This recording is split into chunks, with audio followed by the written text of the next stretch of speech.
What's up, guys? So in this video I'm going to be explaining essentially a lot of my searching techniques for finding cards, a lot of the I guess first things you could do when you're approaching a topic, because a lot of times it can be really daunting to read a specific topic and then all of a sudden just not know what direction you want to go with it.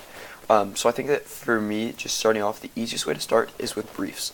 And the problem with briefs is a lot of first years, especially people that don't know what briefs are and then are introduced to them for the first time, think, oh, this is great, there's fully written cases in here.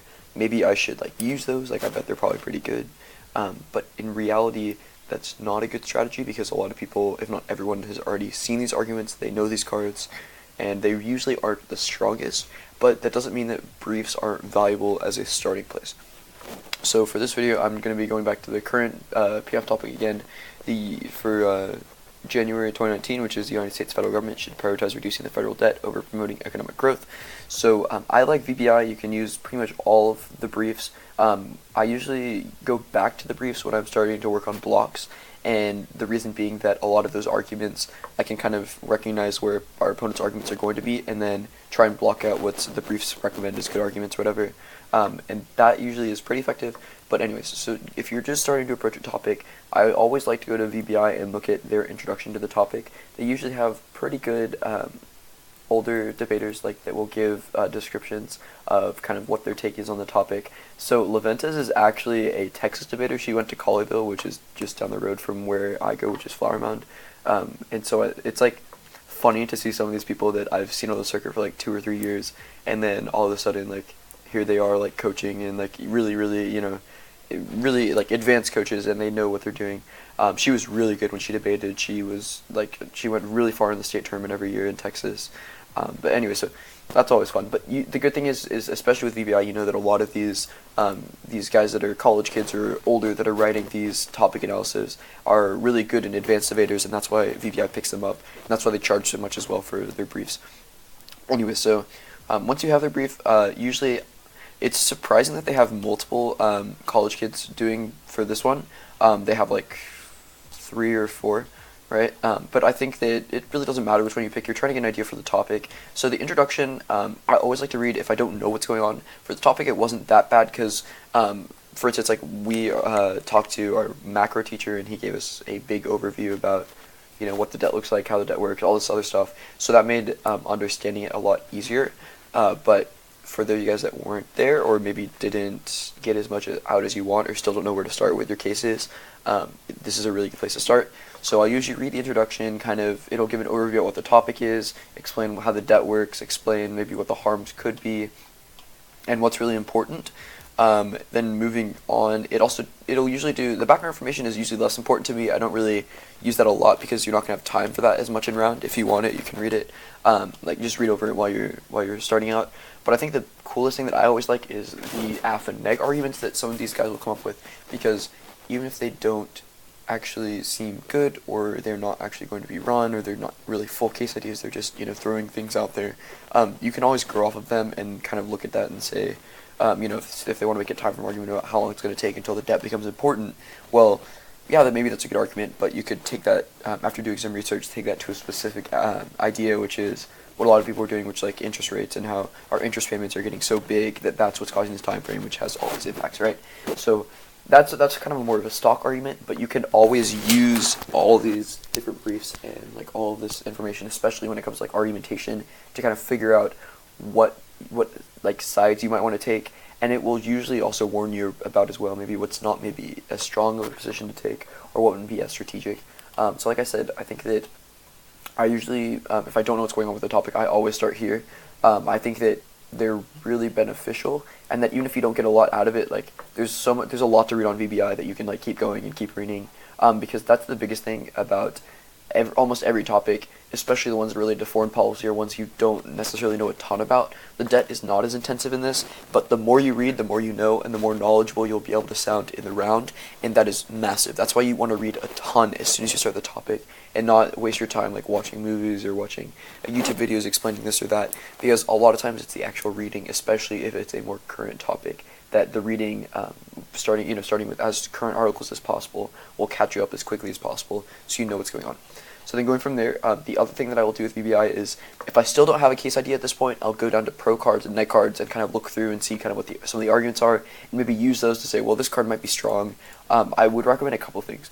One, I never recommend to use a VBI card or any of these other cards because so many people have them, and a lot of times you can get a response, like people already have A2s prepped out, and that's also a just like general good idea for blocks. Like if you block out VBI arguments, even if you are blocking specific cards, you can end up blocking pretty big arguments that a lot of like less advanced debaters are going to read. And so it can be, instead of just having 1 or 2 cards to respond during rebuttal, you could have 9 or 10 because you've prepped so well against VBI.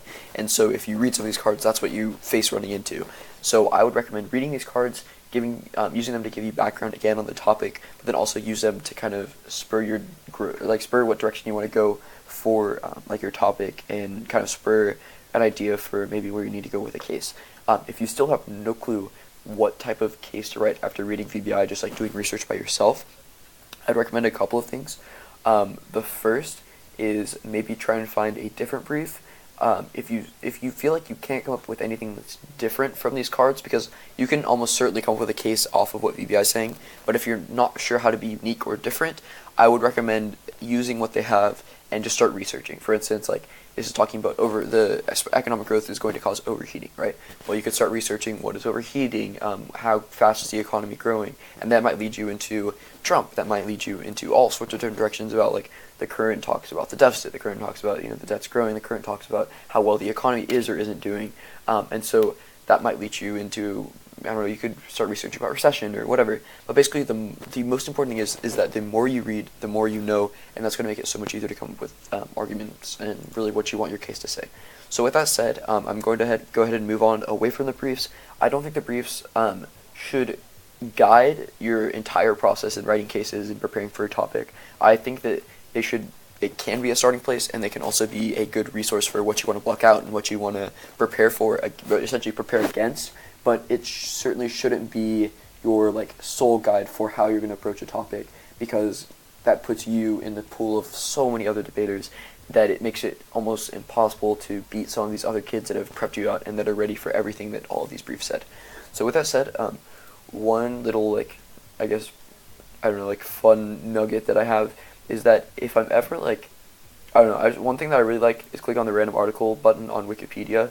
The reason being is it just kind of can throw a random ideas out there, and I can just keep doing it as long as I want and see if I can find something. Usually this is just more random. This isn't really related to the topic, but if I'm trying to burn time, or I just want to read about something that's not what I'm currently debating about, and sometimes this is fun. It's kind of I don't know, just a little, if you're bored, fun to do sometimes.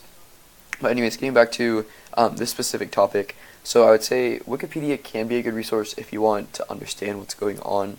So I would go to Wikipedia and search up federal debt and see what the federal debt is and kind of get a really, really simple understanding of what's going on. But I would never cite Wikipedia and never use that as your information source. It's always a starting place though. Moving on then, I think Google is one of the most effective places to go if you are looking for articles. It's pretty obvious, but there are certain ways that you can use Google that will make it more effective for you. The first is by using this, which is this. You type in file type :PDF, and then you type, let's say we're just going to look for impacts of nuclear war. Right, and it's pretty basic, but essentially what this does is it makes it so that everything, all of these articles that come up are all PDFs, which means for the most part they're going to be research papers, they're going to be presentations, they're going to be congressional I don't know, facts or history, or maybe a congressional committee put together this, or it could even be a law review. It can be all sorts of different things, but it's going to be more fact-based. You're going to avoid random websites that are funded because with this whole intention of trying to I don't know, do something for that are opinionated, right, that have a intention and behind writing, right? So that's one of the biggest things to do, is to use file type PDF. So then going into to figure out if I want this card or not, I Control F. Like I said in a couple videos ago, I said go to the bottom, look at conclusions. A lot of times conclusions can help you figure out if what this article has in it is good. But really, Control F and the conclusions part of research papers are going to be your best friend. The other thing is going to be JSTOR. So I kind of went over how JSTOR works the other day.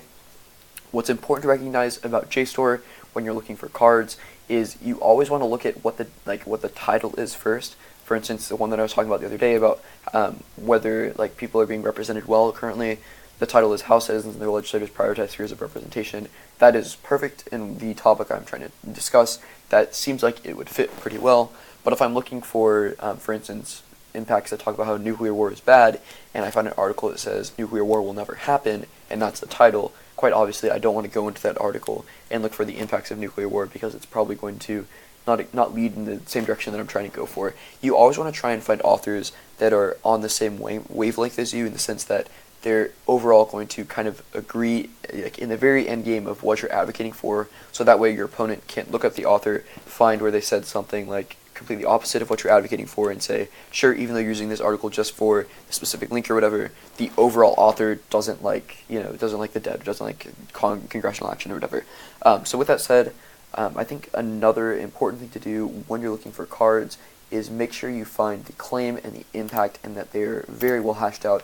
That is one thing that can separate you from being a good debater against even the very best debaters, and push you even past that limit, because a lot of teams these days are going for these really long cases that have 20 or 25 different articles and cards in them. The reason being that they want to cover as much as they can, but in doing so they can a lot of times forget maybe the warrant that they had in one of their cards. And so if you hear a card and you ask, what is the warrant, or for instance, why is the U.S. credit so bad, why are investors going to stop investing in our bonds, or whatever the claim might be, it makes you have a much more defensible position if you know every single one of your warrants inside and out for every card that you read, even if you don't actually read it in the round. And that's why it's critical when you find a card and you cut a card and you use it in the case, that you explain to your partner, hey, this is what this card says, this is a claim, this is the warrant, this is why this card makes sense, and this is what the goal of the card is going to be in our case. And so being able to do that is really important. So lastly, I'm just going to kind of go over an example. So for instance, if you're looking for, this is going to be more of a link card, but if you're looking for something that justifies, Trump wants to cut Medicare, right? So I would go ahead and search Trump wants to cut Medicare, pretty simple verbiage. You can even use just Trump cut Medicare, that'll work as well. One button I will mention is the news button. If you're looking for more politically oriented articles, or looking for the stuff that just happened this last week, the news button on Google is also a very big friend, along with the file type :PDF, because this will give you a lot of times more strongly worded opinions about what authors or even what news sources feel, and that means that you can get not only good warrants, but you can also get really good stances on current politics, or on whatever you're looking for. And a lot of time they could be a little more strongly worded than a just massive research paper that is 10 years old, and it also applies much more to currently what's going on. So I would go ahead and click on this first article. It would talk about, basically this is verifying whether the $2 trillion, whether Trump really claimed that he wants to cut Social Security, Medicare, and Medicaid by $2 trillion. I'm looking for a card that says he does want to cut these things.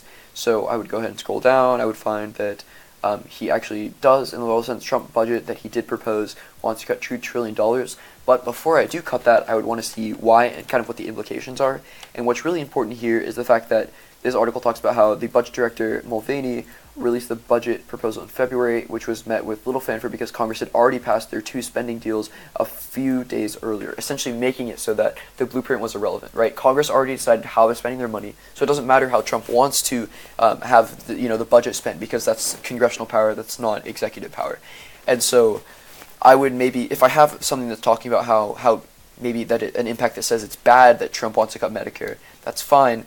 But at this point, it really doesn't matter what Trump wants in terms of his budget. So it's really important to be able to read that, understand why, not just Trump wants to cut $2 trillion from Medicare, and that's really bad, because if someone in the round says why, or can he actually cut that money, you have to say, well, I don't know, instead of, no, he actually can't, but here's why it's bad, right?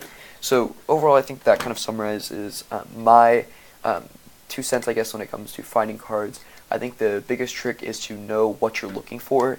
And that will make it a lot easier to, when you're using Google, to use news, to use the file type PDF, and kind of navigate directly to what you're looking for, and not waste a lot of time. It can take a long time to find a specific card that you want, but a lot of times it can pay off in the end. Again, all you need to make sure that you're doing is finding a claim, finding a warrant, and then being able to link it to your impact. And then as long as all of that is there in your case, pretty much it's just up to the quality of your cards, and then from there, that's where like the actual debate begins.